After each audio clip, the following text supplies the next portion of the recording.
Outer Banks is back and it's taking centre stage in its pursuit of Blackbeard's treasure, the Blue Crown. Now, I've always been a fan of the show because it provides a fresh piece of content, but at the same time it has a combination of different similarities with other content such as Uncharted, Pirates of the Caribbean, and the Goonies. Now, I don't mean to be negative, but my only worry here was that because of how the previous season ended, it sort of closed the book on things. And that worry, that itch at the back of my head was that how were they going to pave the way for a new story to come out of this, but also keep that fresh, unique content alive that they'd worked so hard to build? Were they going to create something that was completely the same? Or were they going to create something that was the same, but with incredible writing to continue the success that they've had with the show? So, my friends, with season 4 of Outer Banks now added into the Netflix catalogue of content,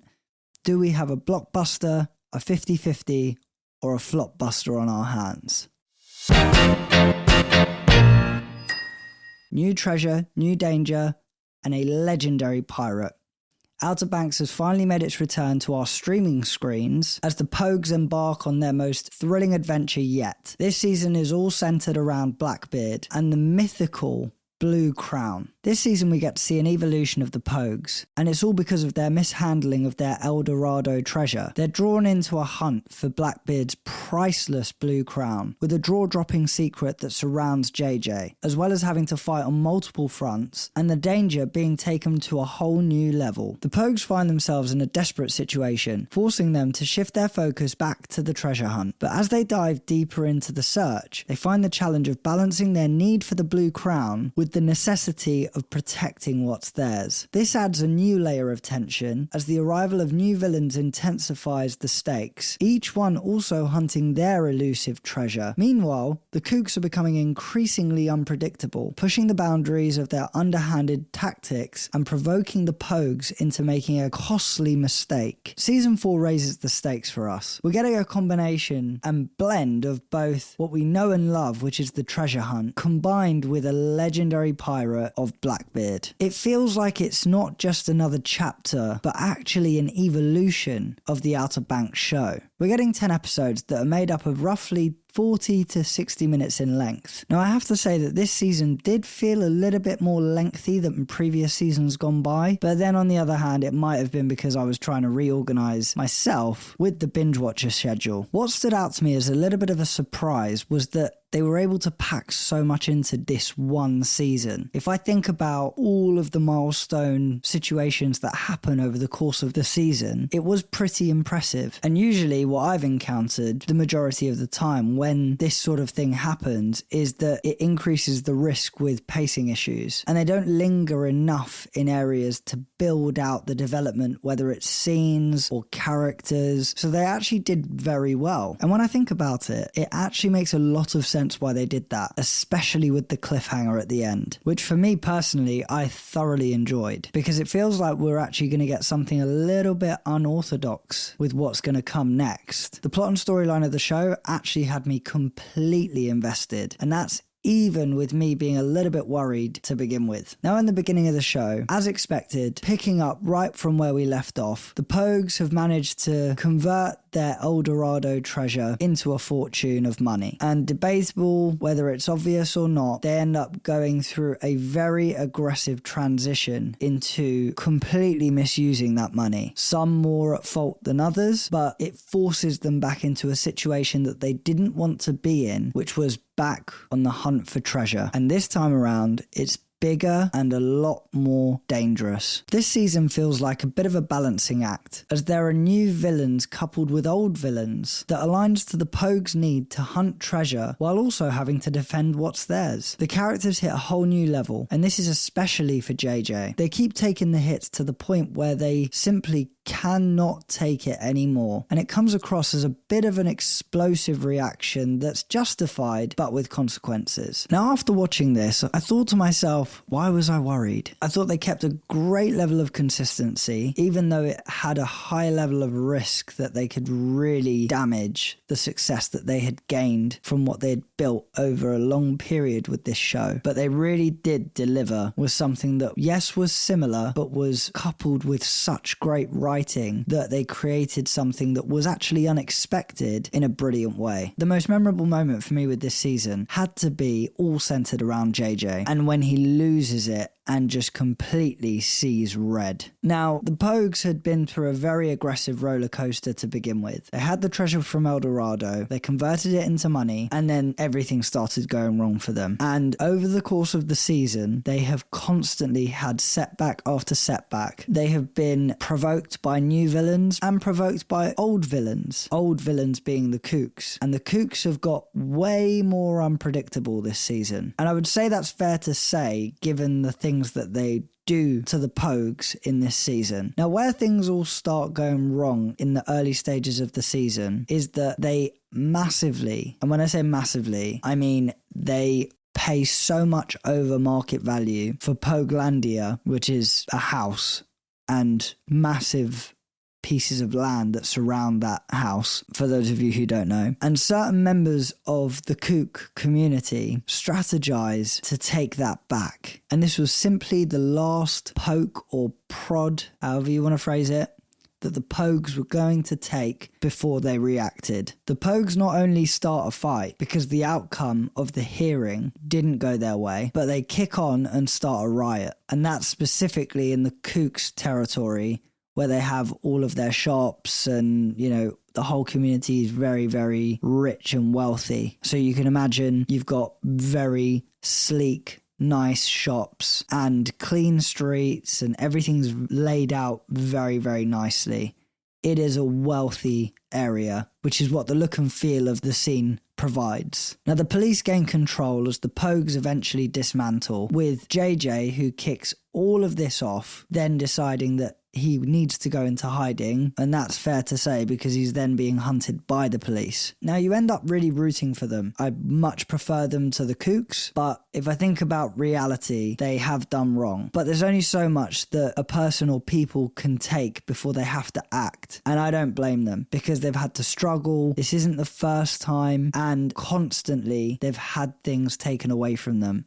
And John B and his group specifically have had to deal with a community in the Kooks that just keep coming after them. So I have to say that how the writers have scripted this out, it's really, really good because they allow the Kooks to chip away at them piece by piece, because it's not just that, there's other things that happen over the course of this season before that then lead to that reaction. Now, on the other hand, when it comes to the critiques of the show, it can feel like more of the same. After everything that John B and his group of friends have gone through, it just feels like they've gone right back to step one. It feels like all of the progression that we've made over previous seasons that have gone by in their pursuit of the El Dorado treasure, and then finally they're triumphant and they also finally are able to capitalize and become wealthy. It's a very, very quick and negative turnaround in the very first episode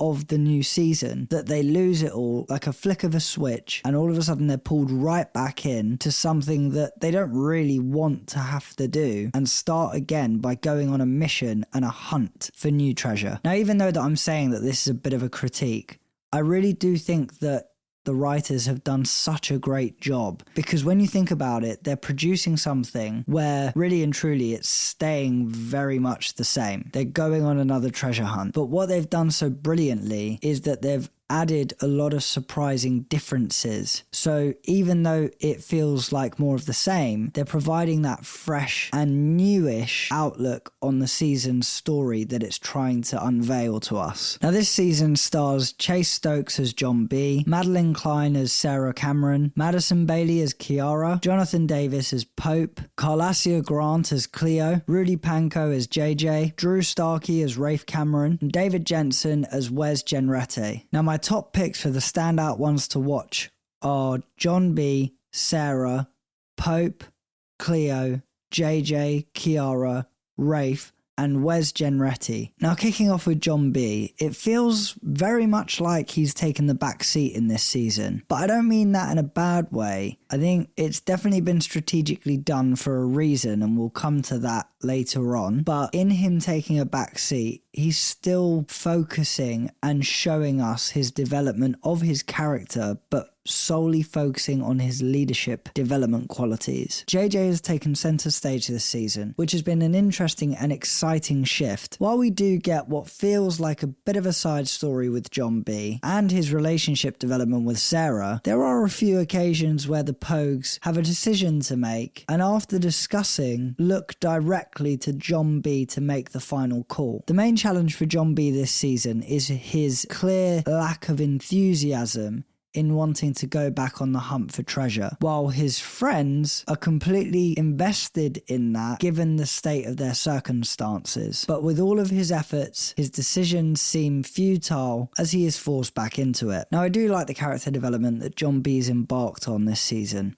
I think it's subtle. I think it's reasoned and justified how it's taken a slightly different route to what was expected and what was actually consistent in previous seasons gone by. But it does make sense with how the story is played out in this season. And I do like what the writers have done here, because they have made a surprise change with JJ actually having this story centered around him, but making sure that what was created with John B is still progressing and moving forward, but in a subtle way. Now, Sarah Cameron also taking a similar stance here as John B, where she's also taking a bit of a backseat, but her whole conundrum here is having to deal with the fact that Rafe is trying to come back into her life, and she is very conflicted with what she should and wants to do. And that's all given the facts of what's happened historically between the two of them. With Rafe coming to the realization that he wants to honor his father and look out for his family, he reaches out to the Pogues with an agenda to mend the bridge between him and his sister Sarah. The issue here is that Rafe at one point tried to kill Sarah, and Sarah, quite rightly, cannot get over this. With the Pogues on the run from the police as the riots finally dismantle, Rafe manages to secure a ship and tracks them down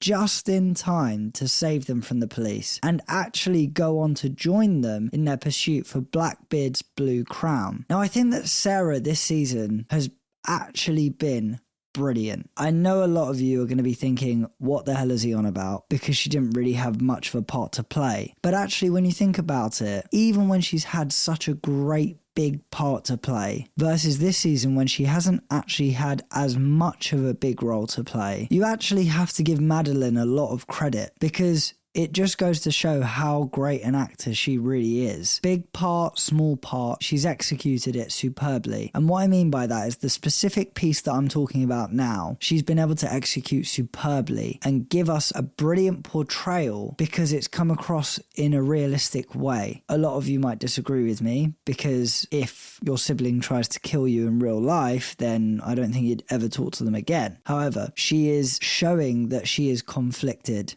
because at the end of the day, she loves her brother, but at the same time, she can't let go of what he did to her. The main thing being that he tried to kill her, but he's also done a lot of other things. Let's be honest with ourselves. So there's a lot of different things that she's compartmentalizing in her head that she's having to try and get over. And she's not just getting over it easily. She's getting over it in a way that's staged and in sort of milestone sections. And that really does come across as a really good bit of acting, but also really does a lot of justice to the story in this season, because it's only when we get into the final, I'd say final 2 episodes, where they finally start to rekindle and start to build that relationship. And when I say build that relationship, I mean it's probably going to go at a snail's pace, because they've still got to take that relationship building into the next season. Now, shifting our attention to Pope. Pope I find to be very intriguing in his character development, because he always seems to be in a bit of a tug of war with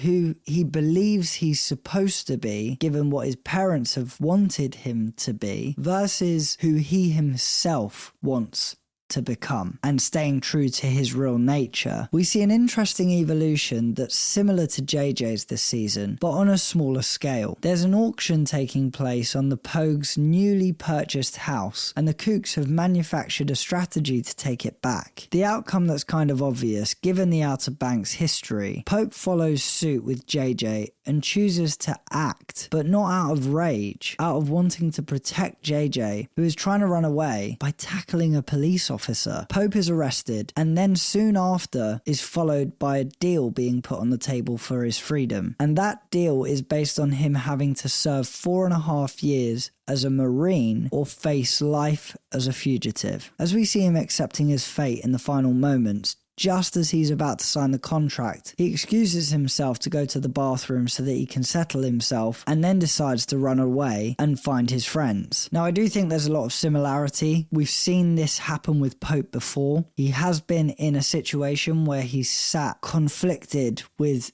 who his dad wants him to be versus who he knows he wants to be, and making that decision for himself as opposed to being influenced by others. But this time, because I really did think about this, because when I first saw it unfold, I thought, we've been here before. But actually, when you peel it back a little bit and try and think about what this represents, this situation, it's actually a rubber stamp in him cutting the ties and finally realizing and choosing his own path, because he's making a decision that for someone like Pope, who is so logical and so thorough in his approach with his decisions, more often than not, he's finally taking destiny into his own hands. And I do think that this is really, really clever writing. I mean, for me, I think it's very subtle, but very clever and logical with how it's been played out, coupled with a great actor that's been able to execute on that vision. Brilliant. Now with Cleo this season, I really do feel it for her,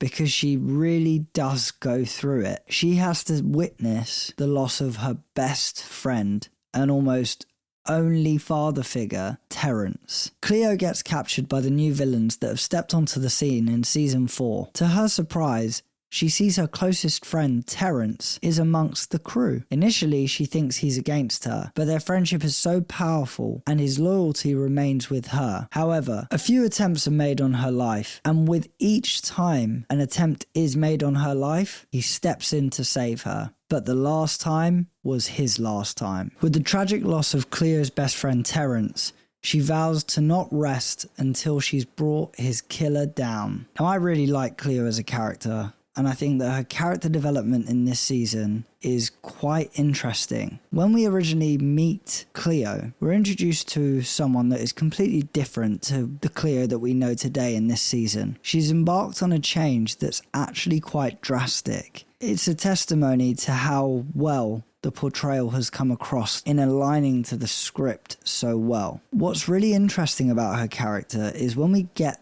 to present day, and the Cleo that we know and love today, she is a Pogue, but she's always going to have that pirate or treasure hunter instinct within her and the code that she was originally brought up to believe in and live by. And it's evident when we see it when she loses Terrence.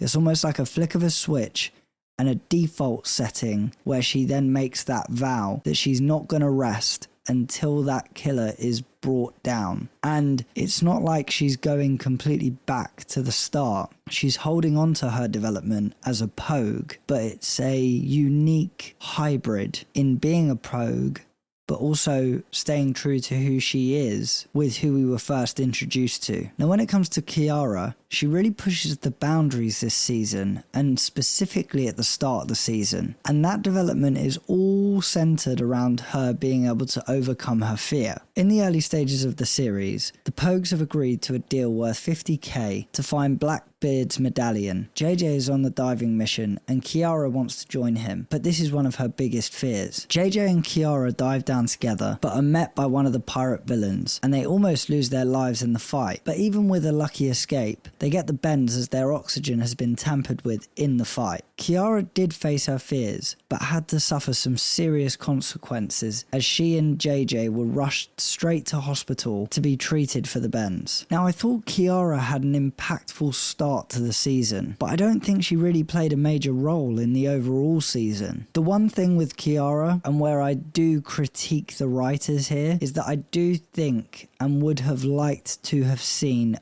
more of an active role from her in this new season. And I think that the writers could have brought that out in her. Now, us as the audience are hit with a very interesting twist centered all around Rafe. Rafe this season has had some sort of epiphany where he has come to the realization that he needs to look after family and put family first, and in doing so, mend the bridges with Sarah. In the beginning, we see Rafe pretty much pick up from where he left off. However, after having some time to reflect, he changes course with his development and wants to repair burnt bridges with his sister. That happens gradually over the course of the season. Not only that, but towards the end, actually join the Pogues unofficially in their hunt for the Blue Crown. And this is all because he's been conned out of 400k by Wes Genretti. Now, Rafe is a complex character. As expected, he has picked up from where he left off in the previous season. However, there's a moment where he can't sleep.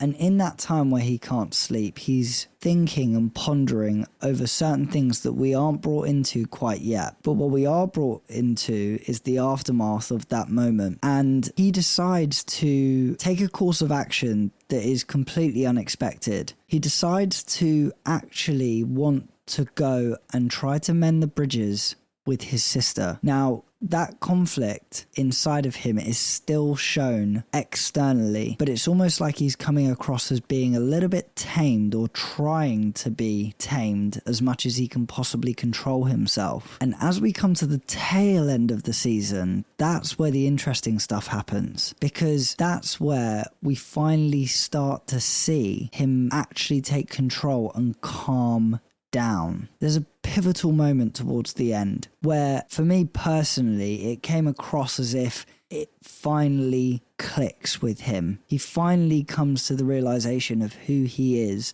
and who he's going to be. Similar to Cleo, and given this is a short space of time, he finds himself on his own. He's been separated from the Pogues, and what we might usually see is some sort of panic or default set in, but actually what we see is him blossom, as I would describe, and we get to see the real Rafe, or who Rafe was meant to be. It's also interesting because it's someone that he's always wanted to try to be, so it's so intriguing to watch it transpire because he is fully in control. He is finally living up to what his expectations of himself are, and he does everything so calculated and on point. Now, I really liked seeing this from Rafe in this season. I thought it was a real surprise to finally see, and I'm surprised that I'm saying this because I didn't really like Rafe, but it was really intriguing. And it was actually a really nice surprise to finally see him blossom into the man that he was meant to be and who he's always really wanted to be. It sort of just clicks. And as he blossoms, everything is very calculated. He knows exactly what he's doing. It's almost like it's second nature to him. And in previous seasons gone by, it's sort of like what he wanted to be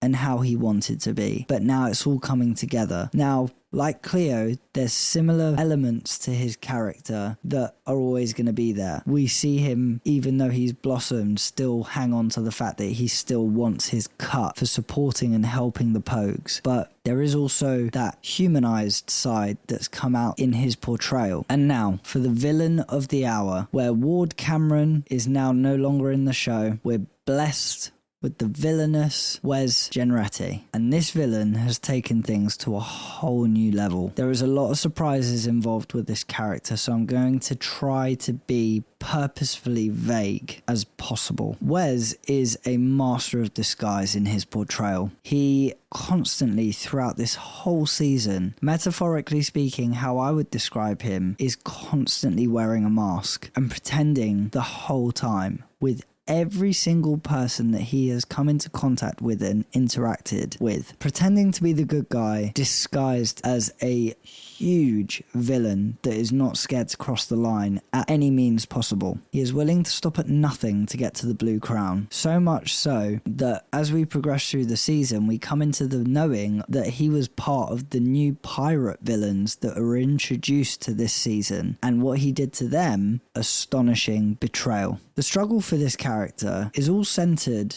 around trying to keep his true intentions a secret, and he does that for the most part, which is really, really impressive to see. Towards the final episodes of the season, out of all of the people that have a vested interest in their pursuit of the Blue Crown, he is the least likely to get his hands on it given what happens to him. He manages to find himself stuck in a situation where he can't get out of a well, but resourceful as this man always is, he manages to escape, and it is very interesting the events that transpire after his escape, and I will leave it at that. What I find really interesting about this character and what I really love is how far he's willing to go, because, and I'm going to try and be really vague here, for those of you that have watched Game of Thrones, it's a anything can happen type of scenario. And the other thing I'll say is that with this character, he is willing to cross lines that, given the show that we know in Outer Banks, jaw-dropping moments surround this character. So he is definitely one to watch, because he is willing to stop at nothing, I mean absolutely nothing,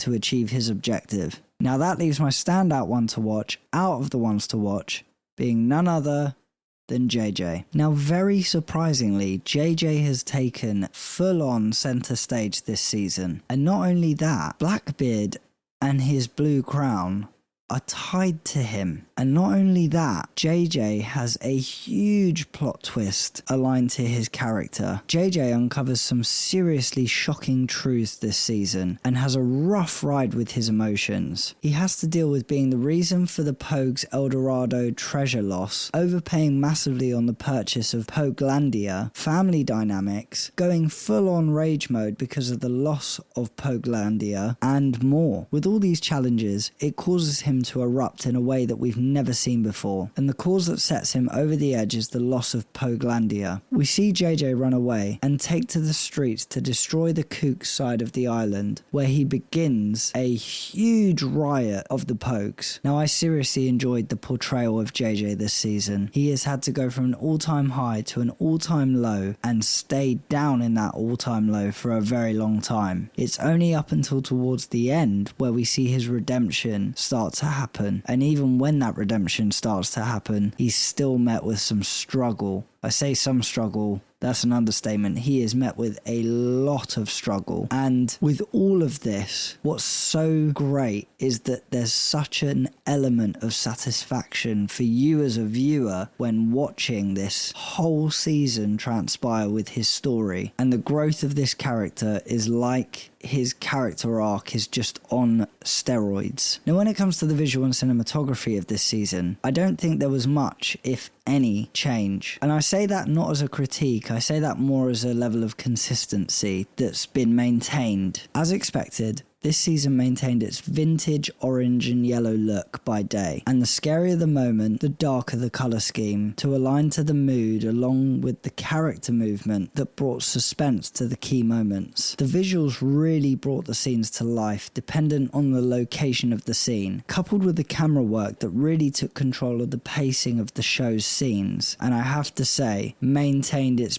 brilliance with holding the suspense in key moments. The visual and cinematography heightened the tension during key moments and softened the tone as conflicts resolved, signaling emotional shifts and tying the story together seamlessly. The visual and cinematography, not only in this season, as I said, it stays consistent this season with all previous seasons gone by, but it really immerses you in that season. It drives the story forward, plays a huge impact in amplifying the emotional elements that support the scenes, and really doubles down on the suspense, be it a fighting scene or an emotional scene, and brings the story to life. When it comes to the entertainment value, It feels somewhat the same, but also fresh and new. Now, I don't think there was anything necessarily challenging with this season. If I had to be really picky, I'd probably say that I would have wanted to see the likes of John B, Kiara, Sarah, all having more of an active role in the season. The other thing that I would add if I was being really picky is that if you've watched all of the previous seasons and you end up watching this season, you'll notice subtle similarities and find yourself watching and thinking, where have I seen this before? And that's where that feeling of similarity comes into play. Overall, I think this season has been a success. I think they were on the verge of running the risk with the pacing because they packed so much into it. And because they packed so much into it, that's where the increase in risk with the pacing comes into play. But they brought it back just when they're about to cross the line. And I think they did it excellently. I also think that even though this season can feel like more of the same, it's the writers that have done an excellent job in bringing something fresh and new to the streaming screens, because they've brought an intriguing adventure, keeping not just the show alive and successful, but bringing the audience with them. The thing that keeps niggling at the back of my mind, and what was niggling at the back of my mind